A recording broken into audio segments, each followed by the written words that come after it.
दोस्तों नमस्कार। आज हमारे पास ये सैमसंग की 50 इंच की टीवी आई हुई है और अभी ये बिल्कुल डेड है। पावर देने के बाद कोई रिस्पॉन्स नहीं है। इसको हम अलग से पावर दे के देख चुके हैं। इसका कमांड सेक्शन और ये बिल्कुल अच्छे तरीके से वर्क कर रही है। अभी फ़िलहाल इसमें एसएमपीएस पावर सप्लाई का फॉल्ट है।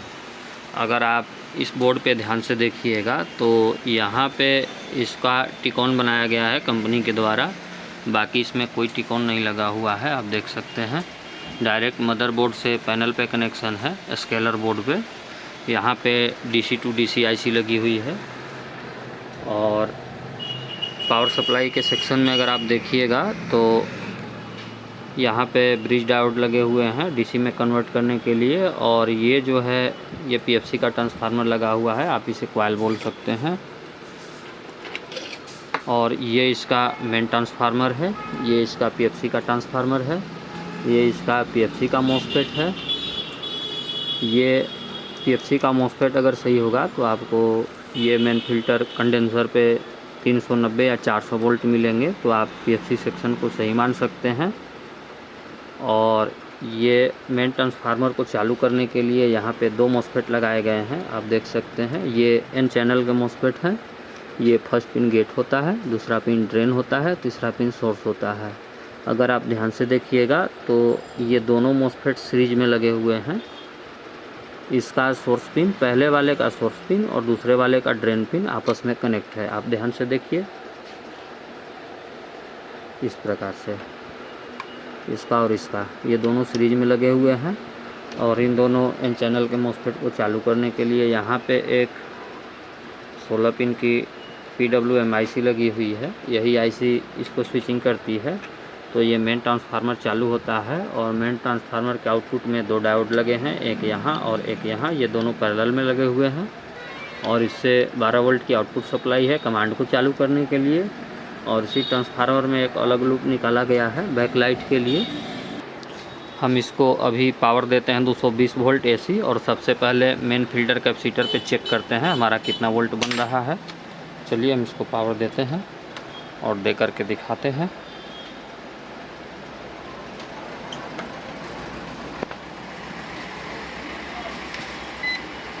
यहाँ पे हमने मीटर रख लिया है और सबसे पहले हम मेन फिल्टर कैपेसिटर पे चेक करेंगे। अगर मेन फिल्टर कैपेसिटर पे हमारा 390 और 400 वोल्ट के आसपास बनेंगे तो हम PFC सेक्शन को सही मानेंगे।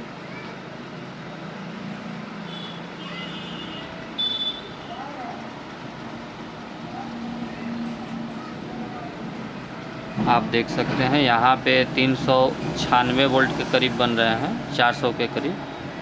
तो हमारा ये PFC सेक्शन बिल्कुल अच्छे तरीके से वर्क कर रहा है। यानी ये हमारी PWM जो IC है ये वर्क नहीं कर रही है। अगर इस पे आप VCC देखेंगे तो यहाँ पे आपको VCC भी मिल जाएगी जो 13 वोल्ट के आसपास होती है, वो भी हम आपको दिखा देते हैं मीटर में। इस IC के 4 नंबर पिन पे VCC सप्लाई दी गई है।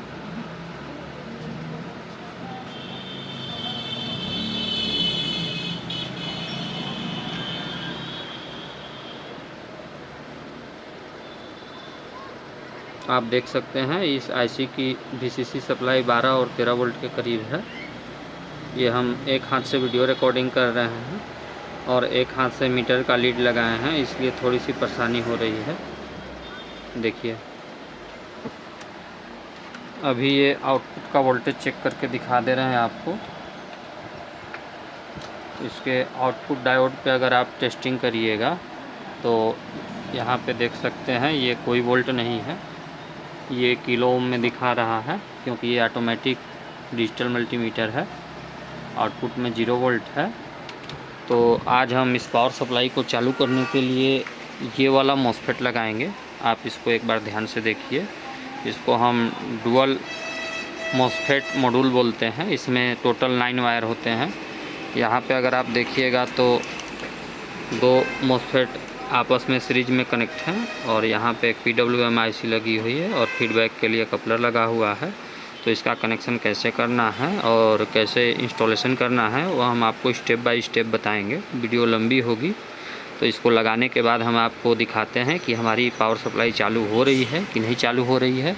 सबसे पहले हमें इस PWM IC को बाहर निकालना पड़ेगा और बाहर निकाल के कनेक्शन करने पड़ेंगे।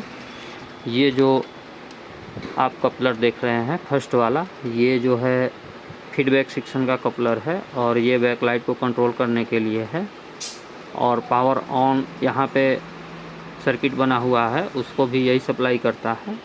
चलिए सबसे पहले हम इस IC को निकालते हैं बाहर, और बाहर निकाल के हम डुअल मॉसफेट वाला मॉड्यूल लगाते हैं और लगाने के बाद आपको दिखाते हैं।